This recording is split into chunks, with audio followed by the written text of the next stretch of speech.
Alors, ce que l'on a fait dans la partie précédente, c'est les formulaires de saisie pour gérer tout ce qui est compte utilisateur avec enregistrement de compte utilisateur, donc avec sign up. D'ailleurs, on peut y accéder comme ça, voilà. Et en remontant, donc ici, on aura le formulaire qui permet l'authentification de l'utilisateur et également la fonction qui permet de réinitialiser le mot de passe. Donc ça, tout ça, donc ça c'est fait, c'est mis en place. Ce que l'on veut à présent, c'est connecter au service de Firebase. Donc on va aller directement dans la documentation. Et ici, guide, qui va nous permettre de lire sur le sujet d'authentification, plus spécifiquement pour la partie web ici. Voilà, et donc on va aller directement à Get Started.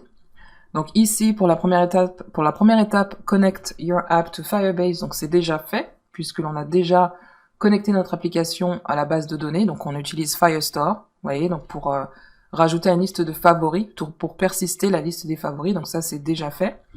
Donc si vous vous rappelez, on a déjà ce fichier config, ici, ce fichier config qui permet donc de configurer notre projet Firebase. Donc c'est à ça qu'on est lié. Donc on va utiliser finalement donc exactement le même objet Firebase pour pouvoir utiliser des méthodes d'authentification, enregistrement client, etc.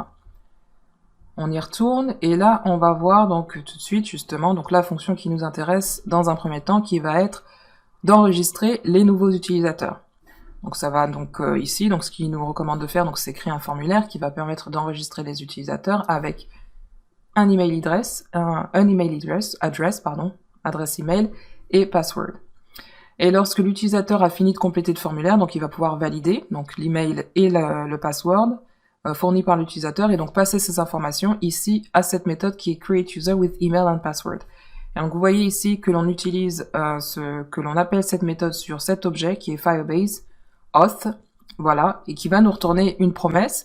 Et ici, il s'agira de vérifier si on n'a pas d'erreur. Donc s'il n'y a pas d'erreur, donc on pourra continuer avec la suite de la fonction. Autrement, prendre les messages d'erreur pour également les utiliser et faire de la gestion d'erreurs. Donc et peut-être retourner des feedbacks à l'utilisateur.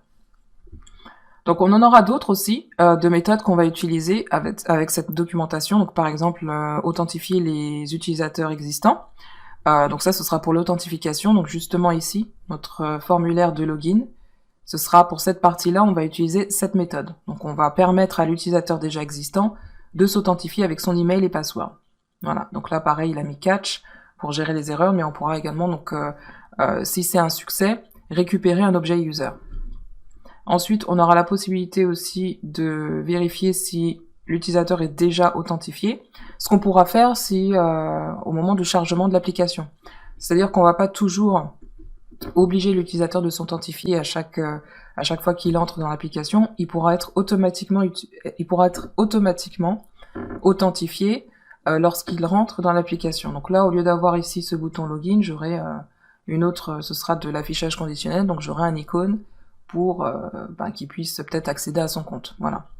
Donc ça, ce sera aussi une option qu'on va mettre en place. On aura également ici, donc on va pas s'y intéresser, donc dans Manage Users, donc là je crois qu'il présente exactement les mêmes méthodes, mais on pourra aussi bien évidemment se déconnecter, envoyer un email de vérification, donc ce que l'on fera au moment suite à la création du nouveau compte. Voilà, on aura également donc set user, donc non, ça on va pas le faire. On va également permettre aussi de réinitialiser le mot de passe, puisqu'on a créé le formulaire qui correspond. Voilà, et également donc permettre de désactiver simplement ce logout avec la fonction sign out que l'on trouvera ensuite ici. Voilà, donc c'est ce que l'on va faire. On va tout d'abord ici dans notre projet, donc on avait donc déjà ici ce fichier database. Vous voyez qu'on utilisait déjà, donc on avait créé cet objet donc à partir de Firebase Firestore.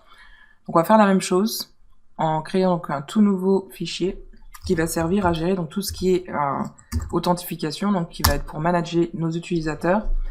Et ici, on va s'assurer d'importer donc config, donc ce sera assez similaire. On va importer tout ça. Voilà, et on aura un nouvel objet que l'on va appeler auth, et ce sera Firebase auth, tout simplement. Firebase auth. Voilà, donc c'est notre nouvel objet. Donc ce qu'on va faire, c'est on va commencer par permettre de créer des nouveaux comptes utilisateurs. Donc on va le faire juste en dessous ici. Donc on fait ça, on démarre dans la prochaine vidéo.